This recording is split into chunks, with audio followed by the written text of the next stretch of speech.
and the earth will be filled with knowledge of the glory of God. E a terra será cheia de conhecimento da glória de Deus. Y será llena la tierra del conocimiento de la gloria de Dios.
Todos sabemos que todos los trabajos, cualquier trabajo, es digno.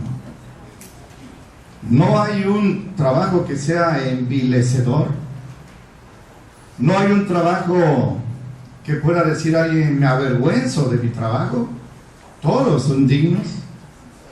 Pero hay trabajos que no son muy codiciables. No cualquiera quiere tener esos trabajos. Por ejemplo, de bolero. Imagínense, ¿quién quiere ser bolero? Pero estaba pensando hace rato, imagínense a nuestro presidente de la República boleándonos los zapatos. Eso nunca va a ser. Eso nunca va a ser. Pero quisiera hablar de una ocasión en que el Rey de Reyes y Señor de Señores, nuestro Señor Jesucristo, hizo un trabajo muy vil, muy bajo, por amor a nosotros. Y para ello los invito a buscar en Juan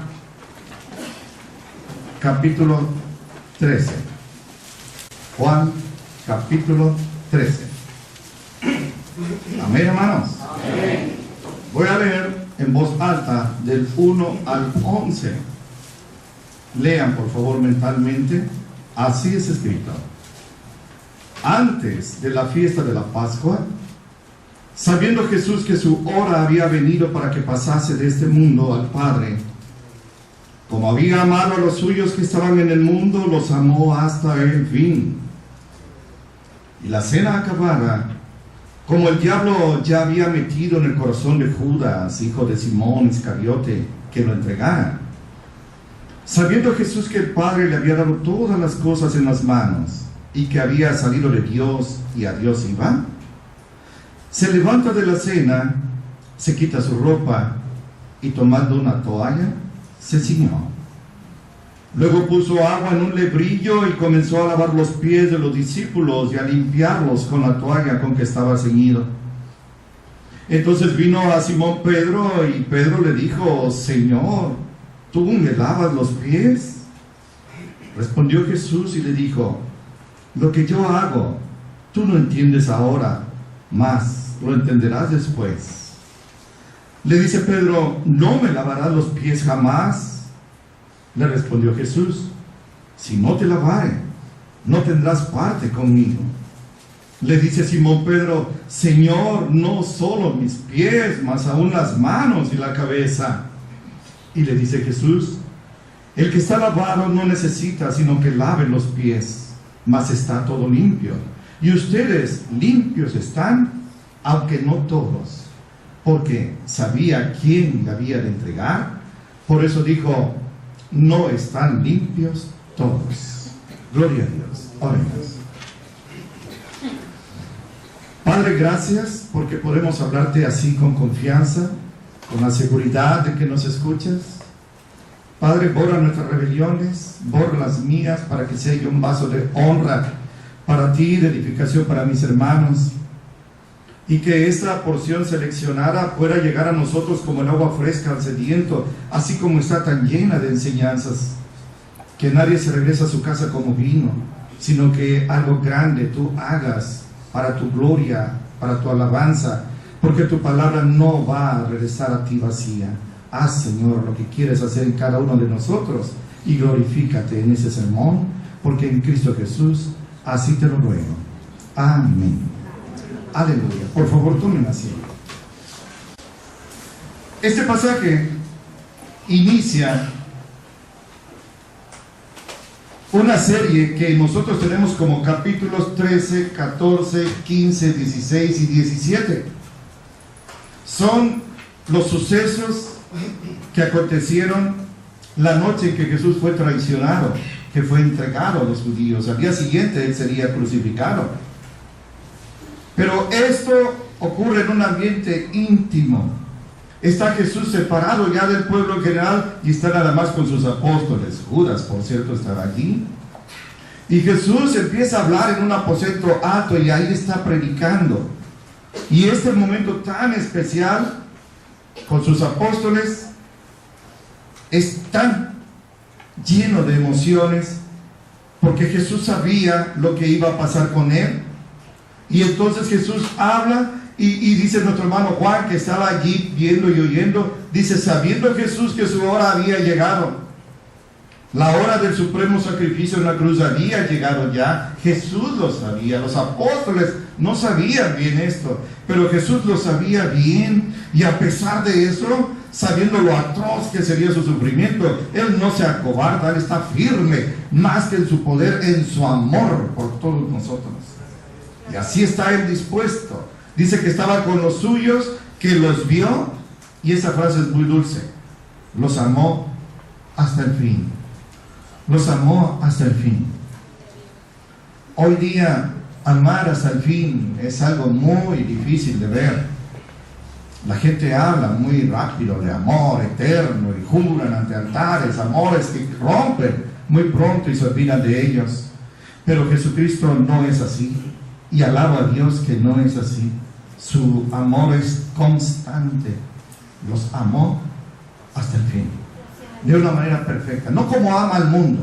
De tal manera, dijo Jesús, amó Dios al mundo. No como ama al mundo, sino a los suyos. En ese momento, esos que estaban con él. Pero en todos estos 2000 años, a su iglesia, él la ama de una manera especial sobre toda la humanidad. No nos ama igual que a los narcos, que a los asesinos, que a los homosexuales. Nos ama de una manera especial, sin dejar de amarnos a ellos. Por eso es que están vivos, por eso es que ellos todavía pueden hacer sus cosas. A través de Moisés, Dios dice que nosotros somos el especial tesoro de Dios. Miren en qué concepto tan alto nos tiene. A veces veo que las hermanas tienen alguna joyita, alguna alhaja, y la guardan con mucho cuidado, y si se la dio a alguien amado, la guardan con mucho amor. Pues nosotros somos una joya para el Señor, somos su especial tesoro. Bendito sea el Señor. Dice el versículo 2 y hasta el 4: y en la cena acabada, la Pascua, hermanos, como el diablo ya había metido en el corazón de Judas, hijo de Simón Iscariote, que lo entregara, sabiendo Jesús que el Padre le había dado todas las cosas en las manos y que había salido de Dios y a Dios iba, se levanta de la cena, se quita su ropa y tomando una toalla, se ciñó. Jesús toma su última Pascua y celebra la primera Santa Cena. Pero es muy claro, esto es doctrina. Dice Juan, lleno del Espíritu Santo, que el diablo había puesto en Judas un odio, un desprecio tan grande para su maestro, que decidió entregarlo. Entregarlo implicaba traicionarlo. Traicionarlo implicaba venderlo por 30 miserables piezas de plata. Pero es el diablo el que lo instigó, y el diablo lo instigó a él porque él prestó su corazón al diablo. ¿Por qué no lo hizo con nosotros 11? La escritura, por ejemplo, en el Salmo 69 habla proféticamente de que aquel que era íntimo de Jesús levantaría contra él el calcañar y lo patearía. En el 55 el Señor habla de cómo el íntimo mío con quien yo comía junto, que juntos íbamos al templo, que comunicábamos dulcemente los secretos, se levantó contra mí. Y David está hablando de Absalón, su hijo, que era su íntimo, y se levanta contra él. Pero proféticamente está hablando de Jesús y de Judas. Pero todo esto, en el plan divino, usando todo esto, fue acción movida por el diablo. El diablo fue el que hizo esto. Y dice aquí, el versículo 3, que todas las cosas Dios se las había dado en su mano. Hace tiempo yo hablé con ustedes acerca de la frase de Jesús en su resurrección. Cuando Él fue levantado, Él dijo que toda potestad le había sido dada en los cielos y en la tierra. Y vimos en Marcos 5, no se acuerdan seguramente, pero ahí mostró el Señor Jesucristo su poder contra los demonios, allá en Gadara, casi 2000, su poder contra la enfermedad de una mujer con flujo de sangre ginecológico por casi 12 años, incurable para los hombres, y su poder sobre la muerte, resucitando a Tabita, la hija de Jairo. Toda potestad le había sido dada en sus manos, y Jesús sabía que vino de Dios y a Dios iba. No sé con quién hablé hace poco, y decía, ¿cómo es eso, hermano? Que nadie subió al cielo sino Jesús. Y me decía, ¿y Enoc y Elías? ¿De acuerdo? Enoc y Elías sí, vivos se los llevó el Señor, pero ellos no bajaron del cielo. Ellos nacieron de un hombre y de una mujer, y se los llevó vivos el Señor sin que conocieran la muerte. Pero Jesús vino de Dios y a Dios iba, a Dios regresaba. Yo soy el pan de vida, yo soy el verdadero pan que descendió del cielo, no el maná que comieron sus padres en el desierto, porque todos murieron. Pero el que coma del pan que yo soy no morirá para siempre. Es precioso, hermano, es esperanzador, es fortalecedor, es como una columna vertebral de acero que se nos implanta cuando en el momento de la angustia, cuando un ser amado va a ser sepultado. Recordamos las promesas firmes y fieles del Señor. Yo soy la resurrección y la vida, y el que crea en mí, aunque esté muerto, vivirá. Hace unos días me pasó algo, vi algo que nunca había visto en mi larga vida. Íbamos a sepultar a un amado, y antes de que llegara el féretro, la madre de él, despedazada de dolor, empezó a gritarle al sepulcro vacío. Yo había visto que gritaban cuando ya estaba el ataúd ahí. No, ella gritaba al sepulcro, algo así como si fuera un enemigo que iba a tragar, que iba a devorar a su hijo. Y estaba la mujer desmadejada, estaba tirada, hermano, tuvieron que levantarla. Qué esperanzador, repito, qué fortalecedor es saber que del sepulcro el Señor Jesucristo va a levantar a los suyos, porque toda potestad le ha sido dada en los cielos y en la tierra. Amén. Y dice aquí la escritura que se quitó la ropa. Estaba comiendo, hermanos. Dice ahí que estaba comiendo. Se levantó, se quitó la ropa. Diríamos ahora se quitó, quedó en ropa interior, se puso una toalla. Y esto es inimaginable. Es único en la historia. El creador de todo el universo adoptó la posición de un esclavo. Porque los que lavaban los pies a los huéspedes y a los amos eran los esclavos, ni siquiera los criados, los esclavos. El dueño del oro y de la plata se hizo esclavo y se puso la toalla. Imagínense ese cuadro. Están los apóstoles, ven que Jesús se levanta, se quita la ropa, se pone una toalla. ¿Qué va a hacer el maestro? Y dice aquí que se puso a lavar los pies de ellos en una actitud humillante para él. Dice nuestro hermano Pablo a los filipenses y a nosotros que el Señor, siendo el creador del universo, se hizo carne y hallado en la condición de carne, fue llevado a la cruz, una muerte afrentosa, porque no tuvo como usurpación, no se aferró a ser Dios, se despojó a sí mismo, se llama kenosis de Jesús, por amor a nosotros, y por esa humillación, a ser hecho esclavo, a ser escupido, a ser crucificado, Dios lo levantó a lo sumo, a lo más alto. Pablo dice, lo sublime, para que en el nombre de Jesucristo se doble toda rodilla de los que están en el cielo, en la tierra y debajo de la tierra, y toda lengua confiese que Jesucristo es el Señor, para la gloria de Dios Padre. Nuestra lengua, nuestras rodillas lo hacen voluntariamente. Satanás y todos los que se oponen a él no lo hacen, pero un día serán obligados a hacerlo, a postrarse, a reconocer que Jesús es Dios, y serán lanzados al lago de fuego y azufre eternamente. Vamos a continuar, versículos 5 y 6. Está escrito así: luego Jesús puso agua en un lebrillo y comenzó a lavar los pies de los discípulos y a limpiarlos con la toalla con que estaba ceñido. Entonces vino a Simón Pedro, y Pedro le dijo: Señor, ¿tú me lavas los pies? Escuchen, ya estaba lavando los pies de los apóstoles. No, los iba a lavar. Dice que empezó a lavar los pies, solo que cuando le tocó a Pedro, Pedro se opuso. A mí, en lo personal, no me gusta que me toquen los pies. Yo considero que es humillante para quien hace eso. Fíjense, no conocía yo esto, pero yo siempre he sentido que alguien que me toca los pies se está humillando. Recuerdo, he tenido lesiones cortadas, he sido costurado en los pies, y cuando me curan me da pena que me costuren. Yo a veces admiro a estas mujeres pedicuristas que están aquí.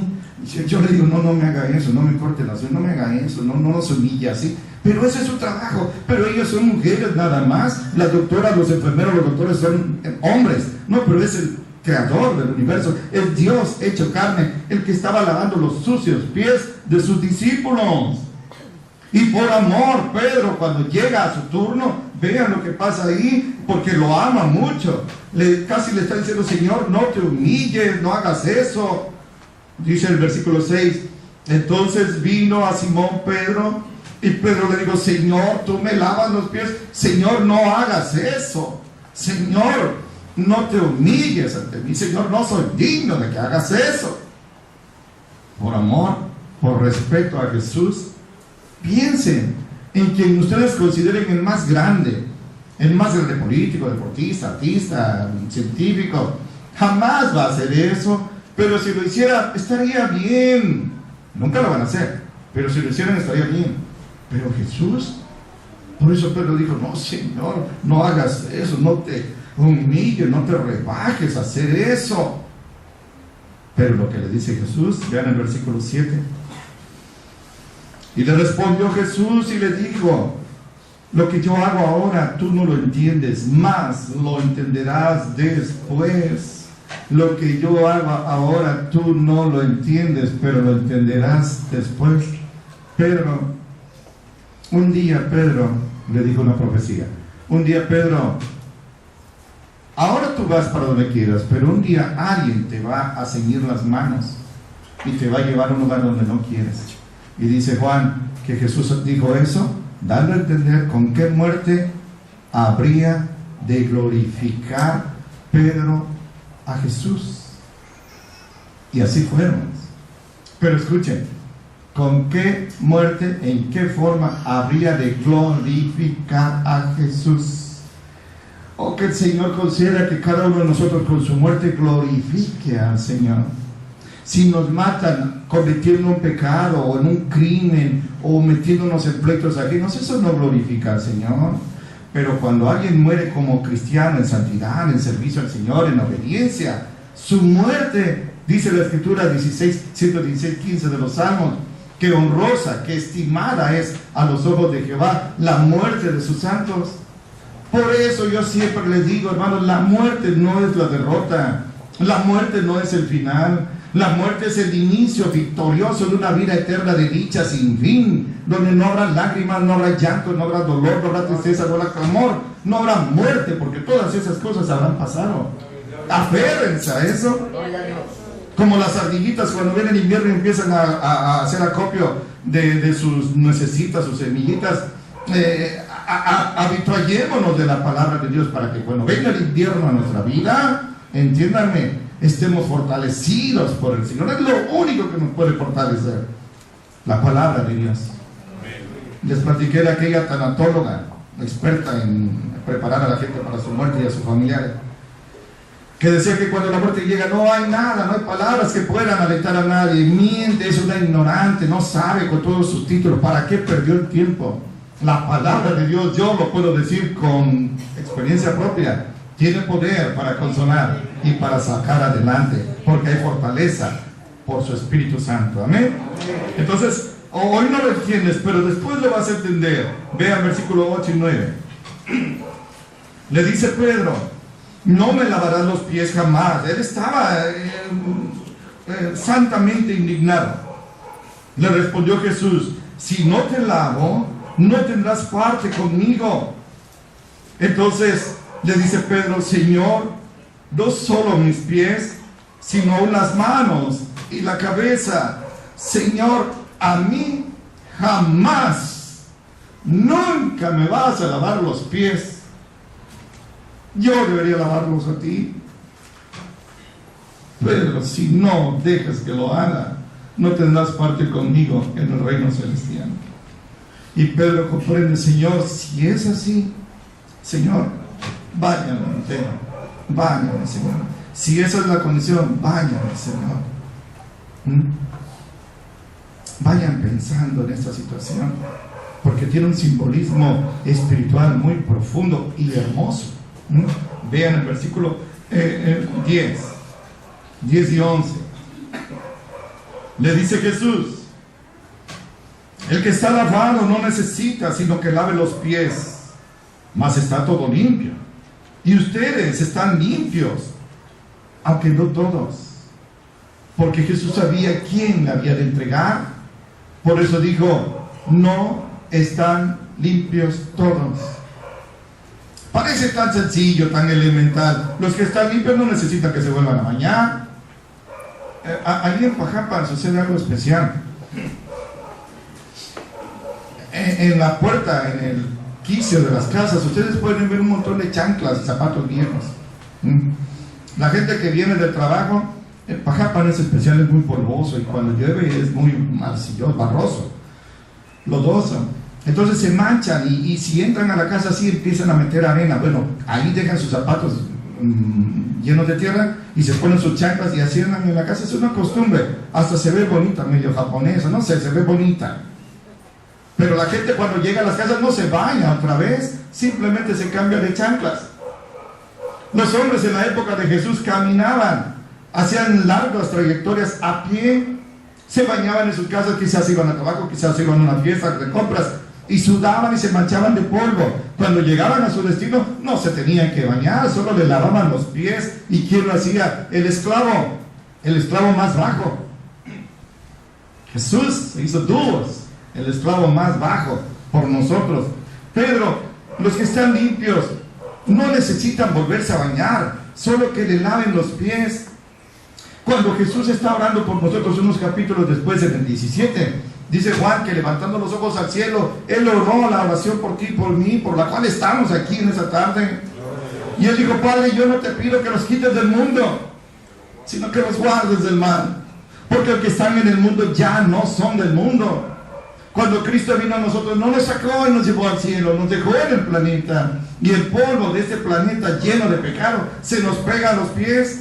No necesitamos bañarnos otra vez, sino que nos laven los pies. Y eso es lo que les voy a explicar, pero quiero ver con ustedes unos textos, porque la palabra de Jesús revela su divinidad, revela su deidad, su omnisciencia. Ustedes ya están limpios, pero no todos. Dice Juan, porque Jesús sabía desde el principio quién lo había de entregar. Por eso Jesús dijo: no están limpios todos. Eso revela que Jesucristo es Dios. Lean conmigo todo en Juan capítulo 15:3, ahí mismo en esa nochecita.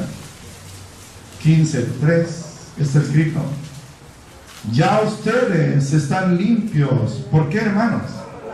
Por la palabra que les he hablado. ¿Quién los limpió? ¿Quién nos limpió? La palabra. Somos salvos por oír la palabra, el evangelio, con fe. La palabra del Señor nos ha hecho renacer, no de simiente corruptible como papá y mamá, sino del Espíritu Santo.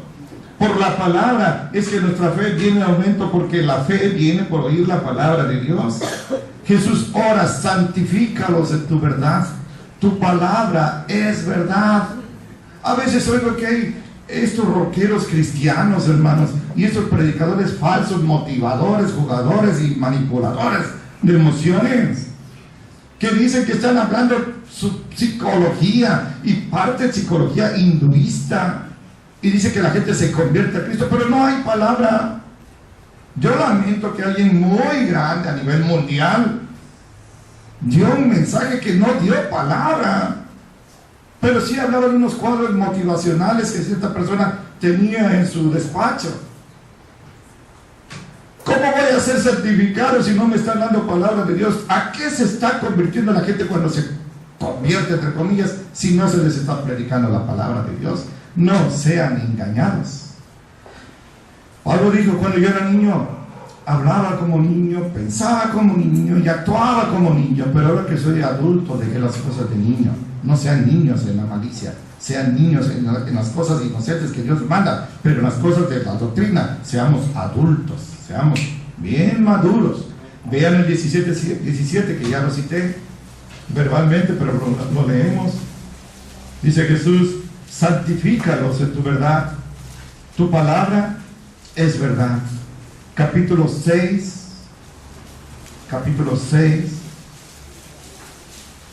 63 y 64, así está escrito: el Espíritu es el que da vida, la carne nada aprovecha.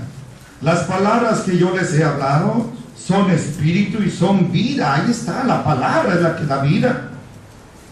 Pero hay algunos de ustedes que no creen, porque Jesús desde el principio sabía quiénes eran los que no creían, plural, y quién era el que le había de entregar: Judas, desde el principio. Y nunca lo maltrató. Desde que Jesús llamó a Judas, desde que Jesús hizo el son, desde antes, ya sabía quién iba a ser Judas y qué iba a hacer Judas con él. Y nunca lo maltrató, nunca lo humilló, nunca lo ofendió, nunca lo despreció, siempre lo amó.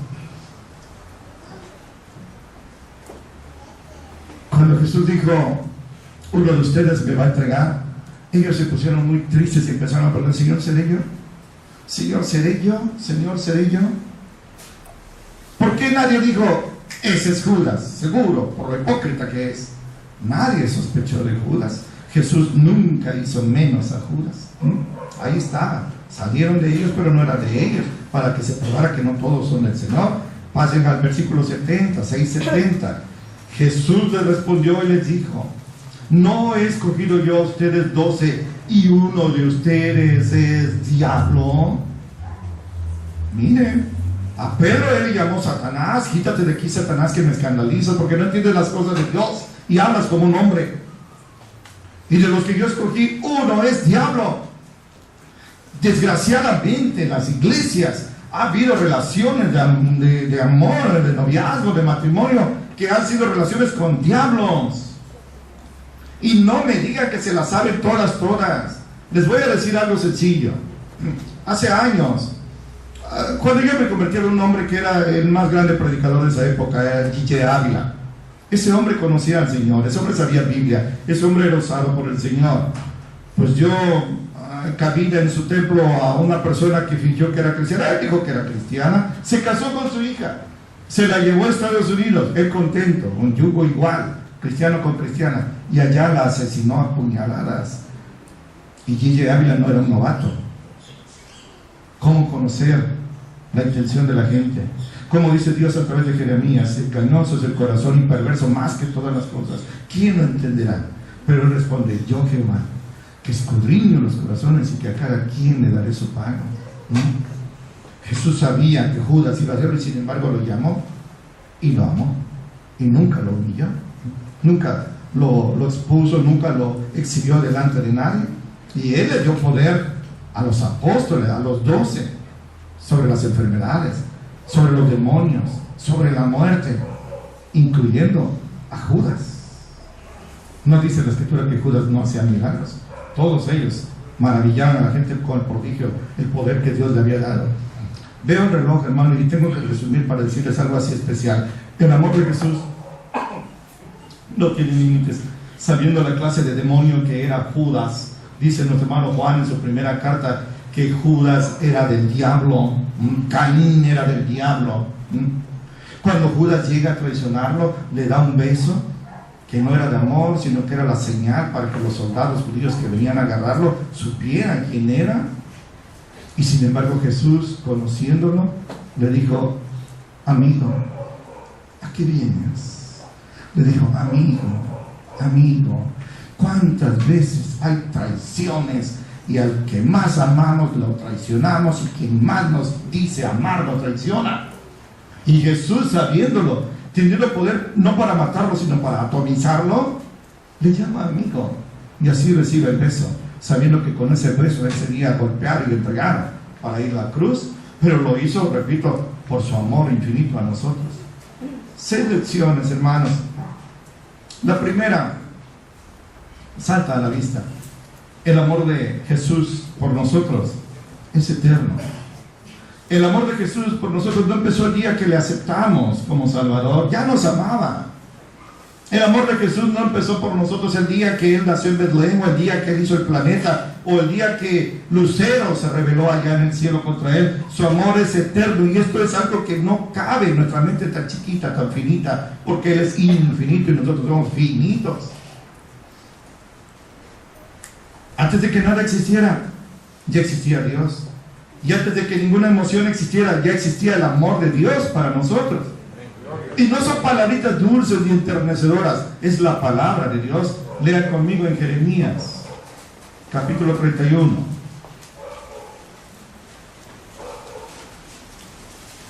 El versículo 3. Está escrito así. Jeremías 31:3. Jehová se manifestó a mí hace ya mucho tiempo, diciendo así, escuchen y gócense: con amor eterno te he amado, por eso te soporté con misericordia. O la 60, por eso te prolongué mi misericordia. Su amor por nosotros es amor eterno. Hace unos años, México, Latinoamérica, se conmovió hasta las lágrimas porque cierta Lucero con cierto cantante ahí se casaron con un amor eterno precioso. Hoy están divorciados, hoy hablan pestes unos de otros. El amor entre los hombres no es eterno, el amor eterno es de Dios para nosotros, aún siendo pecadores. Por eso es amor ágape, el amor ágape. Primera lección. Segunda, la humildad de Jesús. La comparación es odiosa y es injusta, pero piensen en Jesús y piensen en Lucero.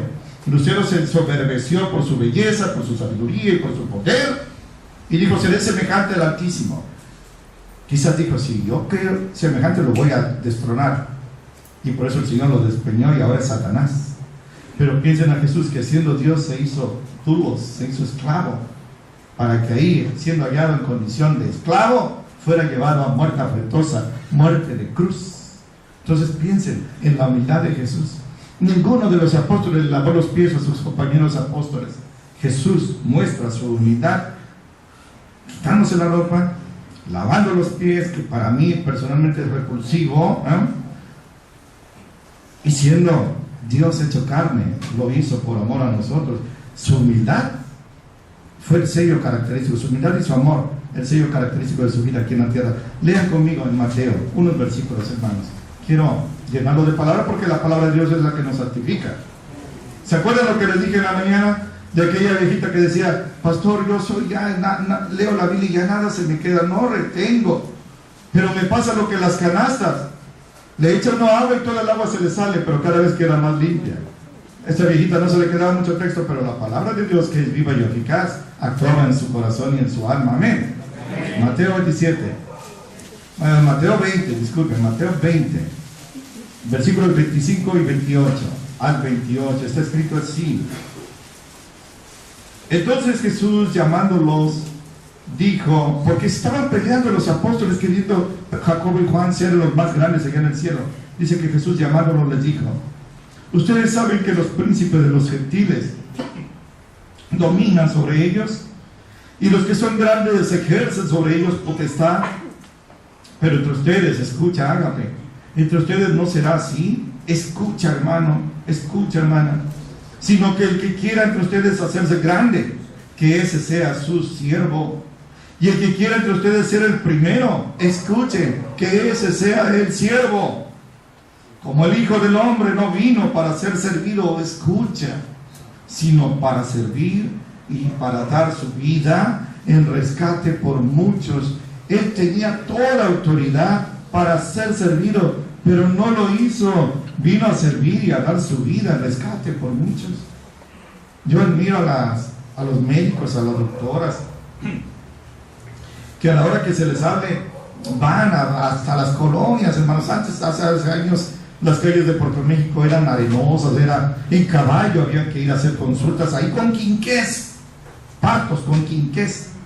Y uno de esos grandes hombres, un inglés llamado John Spark, por eso tiene el malecón su nombre, era uno de esos médicos. Pues Jesús, millones de veces más alto, nunca se negó cuando alguien pidió su socorro, siempre iba y no decía, bueno, pero ¿me vas a pagar? Bueno, ¿en qué vehículo me vas a llevar? Él siempre estaba dispuesto, porque no vino a que le sirvieran, sino a servir y dar su vida en rescate por muchos. Pero entonces nos está dando un ejemplo muy grande, un modelo muy grande a nosotros que nos llamamos sus seguidores. Vuelvan a Mateo, allí donde estamos, el 23, el gran capítulo de la reprensión a los hipócritas sacerdotes, 23, 11 y 12. Dice Jesús: el que es el mayor de ustedes, que sea su siervo, porque el que se ensalce será humillado, y el que se humille será ensalzado, hermanos. ¿Quieres ser grande en la iglesia? No hablo de las empresas ni nada, sino en la iglesia. ¿Quieres ser grande? ¿Quieres ser reconocido como alguien grande? Sé el más siervo, el más servicial. No es que nos arrastramos ante nadie, no es que hacemos la barba a nadie, es que queremos seguir el ejemplo de nuestro maestro. Si él, siendo el dueño de todo, se hizo siervo, entonces nosotros, en otra ocasión dijo, el siervo no es mayor que su señor. Si yo, siendo el señor, he hecho esto, ustedes tienen que hacerlo también. ¿Cómo me gozo, hermanos, cuando veo hermanos de ustedes profesionistas? Quizás no profesionistas, pero ricos, empresarios, haciendo un trabajo humilde, un trabajo nada codiciable en la iglesia. A veces los veo en los sanitarios trabajando. No lo hacen por quedar bien conmigo, ni por ganar dinero, ni por hacerse famosos, sino lo hacen por servir al Señor. Eso es fruto, eso queremos ser. Que la soberbia no quepa en nosotros. Ahora les voy a decir algo, pero la humildad de Jesús y su amor infinito fueron su sello característico. Lean conmigo en Lucas, capítulo 22. Santifícanos en tu verdad, tu palabra es verdad. Ustedes están limpios por la palabra que han oído. La fe viene por oír la palabra de Dios. Entonces, que el Señor nos ayude a deleitarnos en esto. No nos vayamos a dormir ni a platicar, hermanos. Controlen a sus niños. Lucas 22, versículo 25. Está escrito: entonces Él les dijo, los reyes de las gentes dominan a ellas, y los que sobre ellas tienen potestad son llamados bienhechores. Mas ustedes no así. Antes, el que es mayor entre ustedes sea como el más mozo, el más criado, y el que es príncipe como el que sirve. ¿Por qué? ¿Cuál es el mayor? ¿El que se sienta a la mesa o el que sirve? ¿No es el que se sienta a la mesa? Y yo soy entre ustedes como el que sirve. Y él era el mayor. Hace unos días me pasó algo. Iba yo en carro por allí, por Juárez, y había unas piedras enormes, hermanos. Siempre que puedan, paren el vehículo y quiten las piedras, porque son mortales. Yo vi a un niño cómo le destrozó el cráneo y murió instantáneamente. Una piedra que, déjenme decir así, esta palabra no es correcta, la llanta la sayó, le desayó, así, pum, la lanzó como un proyectil y le pegó en el cráneo. Lo mató. Quiten piedras. Bueno, yo quité unas piedras que estaban ahí. Entonces me estacioné, quité la piedra y había una señora en el arriate ahí con un abanico. Según ella es la que cobra por estar ahí estacionada. Digo, señora, ¿por qué no quita las piedras? Y me contesta en un tono que a mí no se me habla. Yo no puse las piedras ahí, yo no las tiré. Señora, yo no le estoy... Pero yo tampoco las tiré, señora, pero yo las voy a levantar y las quité. Pero se soltó hablando. Llegué a Pedro Moreno Dobleas en Zaragoza y yo la veía por el espejo que seguía hablando, diciendo a ese torpe que se cree que a mí me va a poner a levantar piedras que yo no tiré. Es como si aquí alguien me dijera, hermano, abre la cortina, ¿y yo por qué? Hermano, prende la cortina, ¿y yo por qué? ¿Por qué yo? Hermano, haz esto, ¿y yo por qué? No, eso no puede pasar, no puede pasar en Ágape. Pero Jesús se hizo siervo por amor a nosotros. Ya les puse el ejemplo, que el Señor nos ayude a nosotros a quitar de nosotros toda altivez, toda soberbia, porque el que se ensoberbezca será humillado, y el que se humille, ahí está la promesa, será ensalzado. Amén. Tercera lección: hay simbolismos preciosos, hermanos. Bañarse en ese sentido, en este contexto espiritual, significa aceptar a Cristo. Bañarse significa aceptar a Cristo. Ese día el Señor nos perdonó, nos lavó de toda maldad. Ni una quedó y ninguna se quedó en la mente del Señor. Toda la olvidó. Alabado sea por la sangre de Jesucristo. Y en este contexto, lavar los pies, no bañarse, lavar los pies, significa confesar los pecados cuando los cometemos. Ya nos lavó el Señor, ya nos dio perdón y vida eterna, sí, pero seguimos manchándonos de polvo en este mundo de pecado. Y porque nuestra carne nos impele, nos arrastra al pecado. Bueno, entonces no tenemos que volver a aceptar a Cristo. Lo que hay que hacer es confesar nuestros pecados arrepentidos. El jueves nos decía, el que encubre sus pecados no prosperará, mas el que los confiesa y se aparta alcanzará misericordia. Proverbios 28:13. Entonces eso es lo que hay que hacer. Lean conmigo Primera de Juan. Primera de Juan, capítulo 1, cerca de Apocalipsis y cerca del final de mi sermón. Capítulo 1, desde el 7 al 9, está escrito así: pero si andamos en luz, como Él, como Dios, está en luz, tenemos comunión entre nosotros, y la sangre de Jesucristo, su Hijo, nos limpia de ¿cuántos? De todo pecado. Aleluya, aleluya. Si dijéramos que no tenemos pecado, nos engañamos a nosotros mismos y no hay verdad en nosotros. Pero si confesamos nuestros pecados, Él es fiel y justo para perdonar nuestros pecados y limpiarnos de toda maldad. Eso es lavar los pies. No necesitamos ser bañados, no necesitamos que Jesús muera otra vez en la cruz, no necesitamos aceptar a Cristo otra vez, sino simplemente confesar nuestros pecados. Y por cierto, a Dios, no a ningún hombre. Nadie tiene derecho de meterse en nuestras vidas privadas. La confesión auricular, así se dice, esa doctrina falsa, viene del demonio. Eso no es bíblico. Los hombres, aún los que odiaban a Jesús y aquellos a quienes Él sanaba, reconocían: ¿quién puede perdonar pecados sino solo Dios? Ellos lo sabían.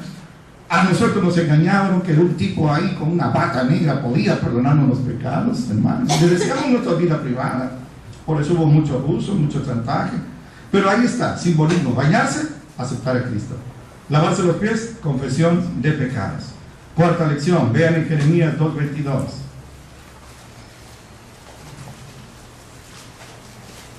Jeremías 2:22. Así está escrito: aunque te laves con lejía, una plantita para purificar, como si fuera... ahí se me olvidó cómo le llaman ustedes, pero como si fuera cloro aquí. Aunque te laves con lejía y amontones jabón, pachulí, jabón sobre ti, tu pecado está sellado delante de mí, dijo el Señor Jehová. Sí, hermanos, aunque se hagan proposiciones mentalistas y reformatorias y yogas y religiones, aunque se laven y se restreguen con lejía, su pecado está ahí. La única manera de limpiarlo es a través de la sangre que Jesucristo derramó en la cruz. Los hombres se atiborran sobre ellos religiones falsas, pensamientos filosóficos: tú eres la corona de la creación, tú eres la solución del mundo. No, hermanos, Desde la mollera hasta la planta del pie, el hombre que no tiene a Cristo es herida, hinchazón y podrida, llaga. Solo cuando venimos a Cristo es que somos sanados espiritualmente y para siempre. Vean en Tito, hermanos. Tito, ahora tengo que ir más rápido, hermanos. Tito, junto a Timoteo, 1, 2 Timoteo, Tito, capítulo 3, versículo 3, en adelante. Está escrito, porque también éramos nosotros necios en otro tiempo. Fíjense, él se incluye, aunque era irreprensible, rebeldes, extraviados, sirviendo a concupiscencias y deleites diversos, viviendo en malicia y en envidia, aborrecibles, aborreciendo los unos a los otros. Hermano, me está pero retratando a mí y a ti. Así era yo. Más, y doy gloria a Dios por más, cuando se manifestó la bondad de Dios nuestro Salvador y su amor para con los hombres, que ya quedamos que es eterno ese amor. No por obras de justicia, no porque nos hayamos portado bien, que nosotros hubiéramos hecho, sino por su misericordia nos salvó por gracia. No tenemos mérito, lo único que ganamos fue el infierno, pero Él nos regala la gloria por el lavacro, o la regeneración, la renovación del Espíritu Santo, el cual derramó en nosotros abundantemente por Jesucristo nuestro Salvador, para que justificados por su gracia seamos hechos herederos según la esperanza de la vida eterna. Bendito sea Dios. Dios usó a 2 hombres para hacer el tabernáculo en el desierto, Aholiab y Bezaleel. Pero ellos diseñaron de parte de Dios una especie de tina, una fuente, antes en la entrada del tabernáculo, para que cuando llegaran los sacerdotes arónicos se lavaran las manos, se lavaran los pies y entraran. Si no, morían. Ahí está el simbolismo. Tenían que repetirse y dedicarse al Señor. De eso es lo que habla Jesús cuando dice: es necesario que te laves los pies para que tengas lugar conmigo en el cielo. Quinta lección, hermanos. Se me acabó el tiempo, pero yo me decía, Señor, hace rato, y me dolió mucho. ¿Cuántos de aquí, cuántos que están aquí, se van a ir al infierno?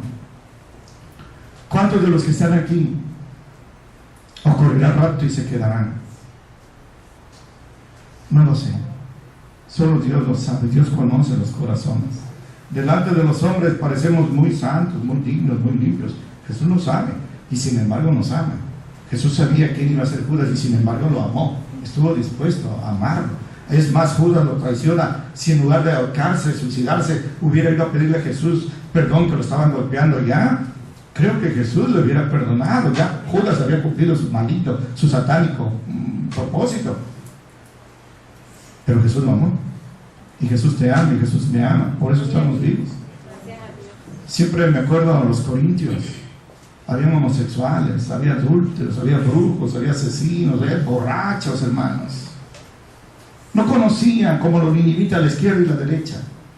Pero la palabra de Dios les llegó por medio de Pablo en el tercer viaje misionero. Y llegó y se planta delante de ellos con un valor, un denuedo que viene de Dios. Y les predica, y toda esa gentuza inmunda moralmente, quizás ricos, quizás filósofos culturalmente, no, pero en la más grande miseria espiritual, oyeron el Evangelio y se arrepintieron y se entregaron al Señor y nos están esperando. Ustedes eran asesinos, ladrones, adultos, homosexuales. Eso eran algunos, mas ya han sido lavados, mas ya han sido santificados, mas ya han sido justificados por el Señor Jesucristo y por su Espíritu Santo. Esa es una gran bendición. Por eso digo que en la iglesia cristiana hay puros ex borrachos, es lo que quieran. Éramos, ahora somos nuevas criaturas en Cristo Jesús. Y eso es lo que está diciendo aquí de Judas, sabiendo que lo iba a hacer, que lo iba a traicionar, lo amó. Es muy fácil mentirle a Dios, cualquiera le miente a Dios, pero es imposible engañarlo. Se le pueden decir mentiras, pero engañarlo, dice David, la palabra no llega a mi lengua, Señor, y tú ya la sabes. Qué delicado, qué delicado. Yo no sé si voy a estar vivo dentro de un año, no sé qué voy a decir, pero el Señor ya lo sabe. No, contigo también. Y la última lección, hermanos, quizás la segunda en importancia. Hay cosas que hoy no suceden, tristes, aciagas, demoledoras, divorcios, cánceres, la muerte de un ser amado. Y decimos, ¿por qué, Señor? ¿Por qué? ¿Por qué a mí? ¿Por qué no a los criminales? ¿Por qué no a la gente que no te ama? ¿Por qué? Hay cosas que no entendemos aquí. A veces me preguntan y me amarran las manos, porque yo, ¿qué puedo decir? Hay cosas que no entendemos aquí. Pero si partimos de la base que Dios es amor, que Él es sabio y que todo lo que hace está bajo su control, tenemos que someternos, como dice Pedro, humillarnos bajo la poderosa mano de Dios para que Él nos levante cuando sea tiempo. Déjate moldear en el horno, ovejita, aunque llores, que tu pastor te va a sacar purificado para su gloria y alabanza. Porque para los que amamos a Dios, todas las cosas nos ayudan para bien.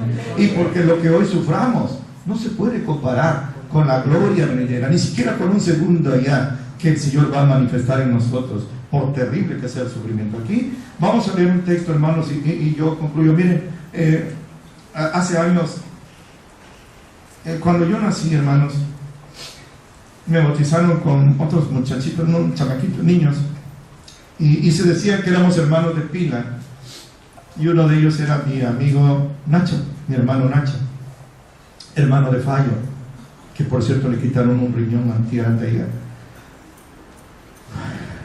Y Nacho, con los años, se volvió teporocho.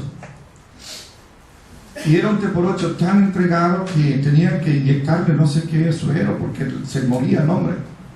Y cierto día me encuentro con la sorpresa de que Nacho era cristiano, había aceptado a Cristo. Gloria a Dios. Y qué gozo, cómo nos abrazamos y lloramos, hermanos de pila, decíamos ahora somos hermanos de sangre. Pero cierto día él va a Fertimex, una empresa que había aquí en Pajaritos, y empieza a pintar, a eso se dedicaba, y se intoxicó por el tiner, se cayó de casi 10 metros y se mató, cayó de cabeza, Nacho. Y dije, ¿por qué, Señor? Si cuando era teporocho, cuando caía en la calle no lo atropellaban, cuando se enfermaba, cuando le parecía que le daba un infarto, no le pasó nada. ¿Por qué ahora que es tu hijo? ¿Por qué ahora que te puede servir? ¿Por qué ahora que ya lo regeneraste, muere? Juan, ignorante, las cosas que yo hago hoy no las entiendes, pero las entenderás después. Déjame actuar, dice Dios. Yo sé lo que tengo que hacer. Nadie tiene que aconsejarme, y nunca me he equivocado en los milenios y milenios, y nunca me voy a equivocar. Yo soy perfecto. Cosas que hoy no entendemos, ni busquemos la explicación, dejémoslo en la mano de Dios. Encomiéndele sus almas como a aquel creador, dice Pedro, y sigan haciendo el bien. Eso es lo que hay que hacer. Y ese es el texto con el que concluyo. Lucas 22 versículos 28 a 30. Es hermoso lo que Jesús hace. No crean que Jesús se le olvida lo que hacemos por Él, hermano. Lo que va a decir Jesús aquí seguro levantó la moral de ellos, y ellos se dieron cuenta que Jesús sí que los tomaba en cuenta. Dice el 28: ustedes son los que han permanecido conmigo en mis tentaciones. No crean que no se lo reconozco, dice Jesús. Yo pues les preparo un reino, miren qué hermoso, como mi Padre me lo ordenó a mí, para que coman y beban en mi mesa, en mi reino, y se sienten sobre tronos, juzgando a las 12 tribus de Israel. Ustedes me han sido fieles, ustedes tendrán recompensa. Un día, en el reino celestial, celebraré las bodas con ustedes, que son mi esposa, la iglesia, y en ese día los galardonaré, porque me han sido fieles hasta el final. Y un día, cuando estemos ahí en esa mesa, yo les voy a dar autoridad que juzguen a las 12 tribus de Israel. Y dice nuestro hermano Pablo, 1 Corintios 6, que no solo a la tribu de Israel, sino a los demonios, nosotros los vamos a juzgar. Alabado sea Dios, alabado sea Dios. Entonces la lección es sencilla: humildad, se nos quita la soberbia, espíritu de servicio, que sirvamos, porque aquel que debía ser servido vino a servir, que nosotros sirvamos como el ejemplo que Él nos dio, que nos ayude el Señor a trabajar para su obra, porque la noche ya viene en la cual nadie va a poder trabajar. Que ahora que estamos bien, lo hagamos para su gloria y alabanza. Amén. Vamos a hablar con el Señor.